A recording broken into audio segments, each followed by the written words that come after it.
experiencing negative influences, how to maintain a frequency, how to master your emotions, you know, so you don't flip out when all these changes are happening around you. You know, all those things are all about self-mastery, which we need to do. And again, you know, a lot of times a drug or whatever kind of drug, a lot of times they'll either numb you or they'll blast you into other levels that you may not be equipped to handle. And so it can get, but the safer approach is to really do it naturally. And, you know, that's by, you know, doing your work. There's a lot of practices like Qigong and Qigong and yoga and meditation and all these things that we need to do on a daily basis. And our diet's really important, you know, to eat lighter foods, eat closer to the earth right now. Don't use fluoride toothpaste. Yeah, don't use fluoride toothpaste and all these other things. You know, Drink good water. Yeah, your water needs it's really important to drink really good water. Check out the oxygenated water. That stuff's like rocket fuel. That Langenberg research water. We drink it constantly, and it's amazing what it can do. Some say Venus is a tropical paradise. Our science says it is a hellish planet. What info do you have about living conditions on Venus? You know, I've looked into this because, first of all, you can't trust whatever NASA's saying, because a lot of things don't add up, because they're saying that if you drop a probe in there and it's so hot, it's going to burn up, and but they parachute these probes in, you know, which the parachute should go up and not be able to handle that.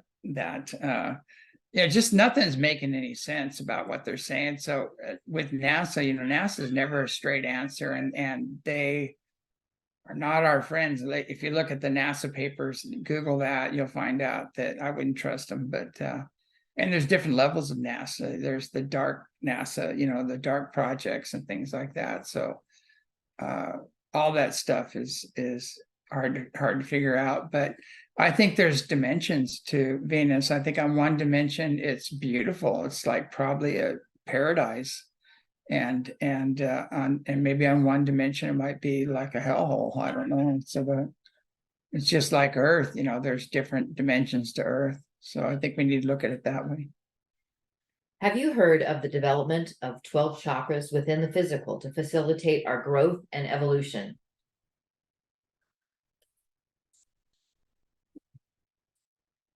Yeah, that's the last question. So the chakra system, it's really interesting because, you know, it'd be good to get, before we go on to 12 or 24 or 45 or 144 chakras, you know, I've heard so many stories about this. Let's get our first three in order. You know, your first three chakras are what? Survival, sex, and power. Your root chakra is survival. It roots you into the earth. And we need to get grounded in that. And then and your next sex, you know, sex is your creational things. And a lot of people have issues around sex. Without sex, you wouldn't be here.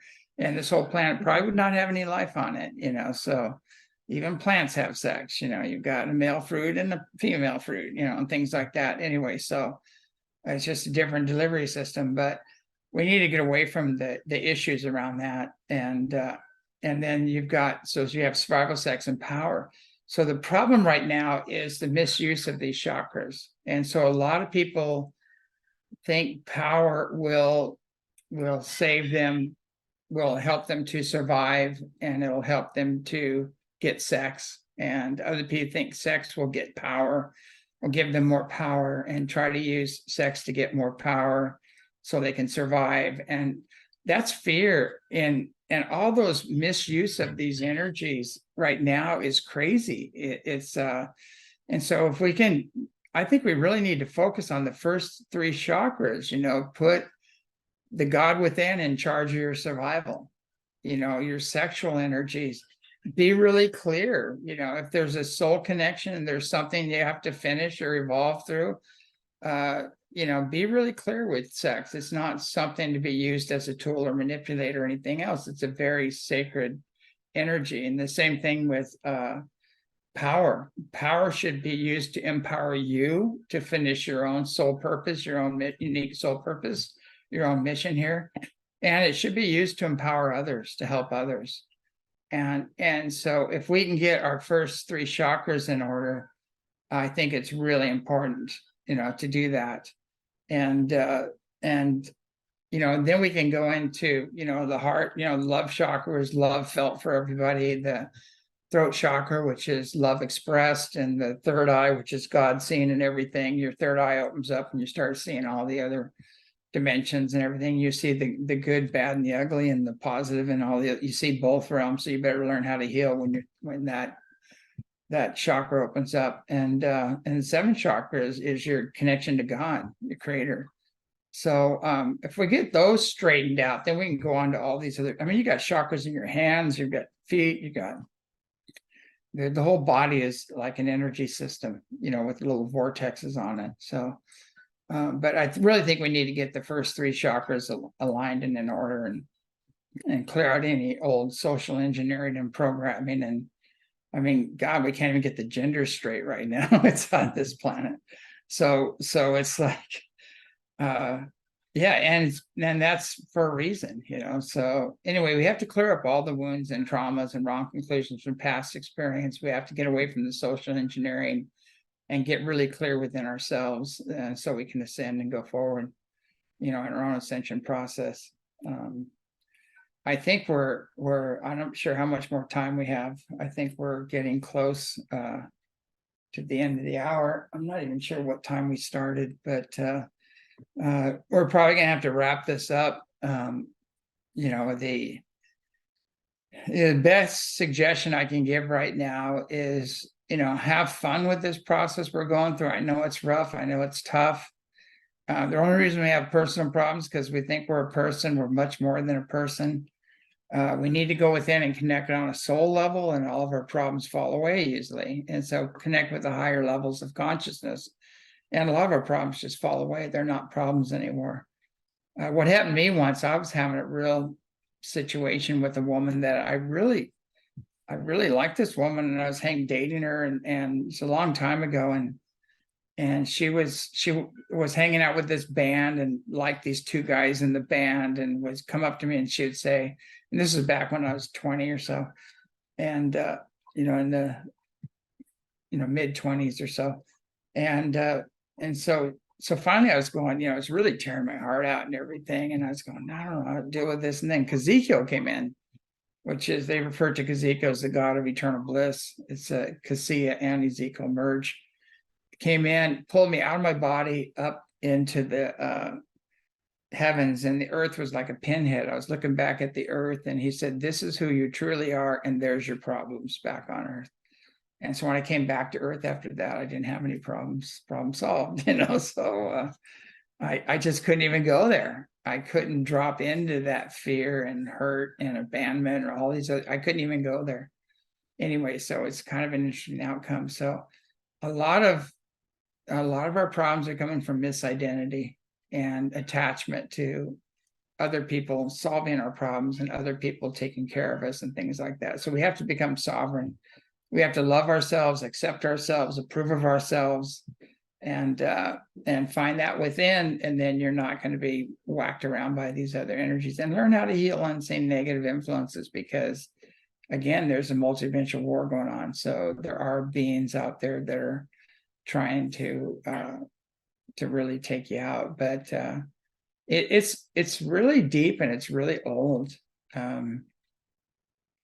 I was thinking if I should share with them, but I'll hold off on that. But there's disciples that went through some really rough times that are still healing, and they had their heads cut off, and they were tortured and things like that, and they're still processing that one and finally getting through that one. So can you imagine, all of our many lives and what we've gone through and everything? So it's a process, and we're all going through it, and all those lower frequency traumas are being brought up now to be healed. So it isn't you, it's something that happened in the past, and it's an experience, and you're eternal, and you need to tap into that higher dimensional eternal side of self, and a lot of this stuff just falls away. So anyway, on that note, we're going to sign off. So have a great evening, and we'll see you next Saturday. Keep an open mind, loving heart, and pure intent. Good night.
This is James Gilliland, and welcome to Self-Mastery Ambassador Training.